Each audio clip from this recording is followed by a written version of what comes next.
اچھا جی، تو آج ہمارے پاس ڈی کوڈ ریلم کی ایک تحریر ہے، عنوان ہے تبدیلی، تکلیف عارضی، پچھتاوا، عمر بھر کا۔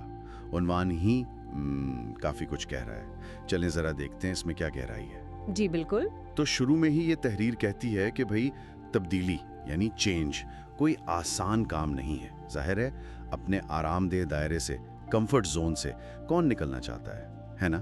صحیح کہا۔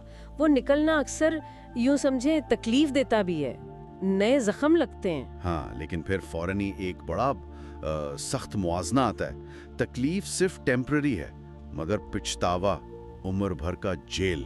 یہ جیل والی بات یہ تو بہت ہی سنجیدہ ہے۔ بالکل، اور میرے خیال میں یہی تو ساری تحریر کا نچوڑ ہے۔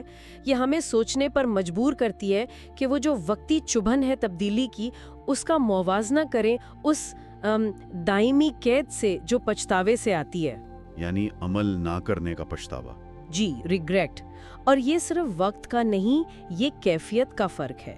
ایک تکلیف جو شاید وقت کے ساتھ چلی جائے، اور دوسرا ایک سایہ جو پیچھا نہیں چھوڑتا۔ تحریر میں آگے لکھا بھی ہے بڑا واضح، تم ابھی چینج سے ڈر رہے ہو تو کل تم ریگریٹ سے رو رہے ہوگے۔ یہ تو سیدھا مستقبل دکھا رہے ہیں۔ بالکل، ایک ممکنہ مستقبل۔ اور اس ڈر میں، جیسا کہ تحریر میں بھی ہے، لوگوں کا ڈر بھی تو شامل ہوتا ہے نا۔ لوگ ہنسیں گے، کرٹیسائز کریں گے، یہ بہت عام ہے۔ مطلب یہ سوچ کے دوسرے کیا کہیں گے، یہ اکثر ٹانگ کھینچ لیتی ہے۔ جی ہاں، اور یہ صرف باہر کی آوازیں نہیں ہوتی، یہ اندر کے اعتماد کو بھی کھا جاتی ہیں۔ اور تحریر آگے خبردار کرتی ہے کہ اگر کوئی اس خوف کے آگے یا تنقید کے ڈر سے ہمت ہار جائے، یعنی ریگریٹ کے آگے جھک گئے۔ ہاں بالکل، نتیجہ یہ نہیں کہ زندگی آسان ہو جائے گی، بلکہ لکھا ہے تو زندگی کبھی تمہارے آگے نہیں جھکے گی۔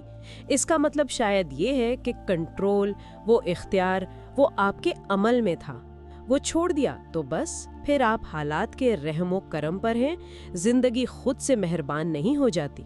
اچھا، تو یہ ایک طرح سے ذاتی اختیار، پرسنل ایجنسی اور ذمہ داری کی بات ہو گئی۔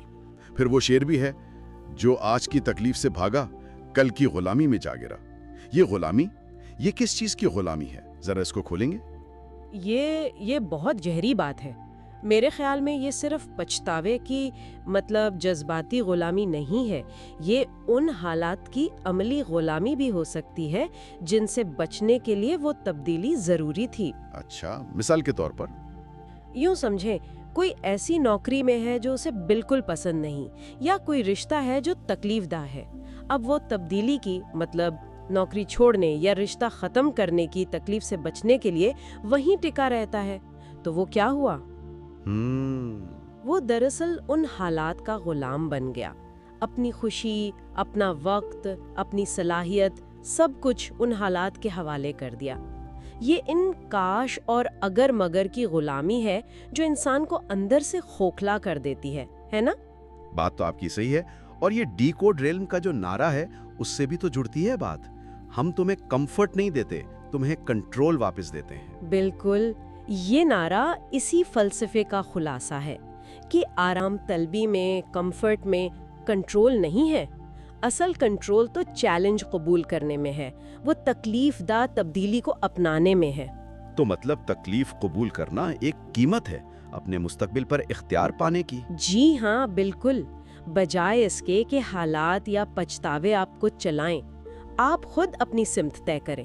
تو خلاصہ پھر یہی نکلا کہ یہ تحریر زور دے رہی ہے کہ تبدیلی کی جو وقتی مشکل ہے اسے جھیل لینا بہتر ہے، بجائے اس کے کہ عمر بھر کا پچھتاوا پالا جائے کہ کاش ہمت کر لی ہوتی۔ صحیح، کم مدتی درد قبول کر کے طویل مدتی اذیت سے بچا جائے۔ بالکل۔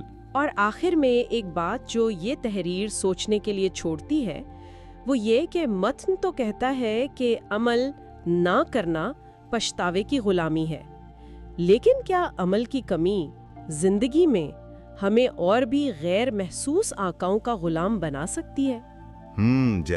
جیسے شاید خوف کا غلام، عادتوں کا غلام، یا دوسروں کی امیدوں کا غلام۔ اس پر غور کرنا شاید تبدیلی کی اہمیت کو اور بھی زیادہ واضح کر دے۔ یہ واقعی ایک غور طلب نکتہ ہے۔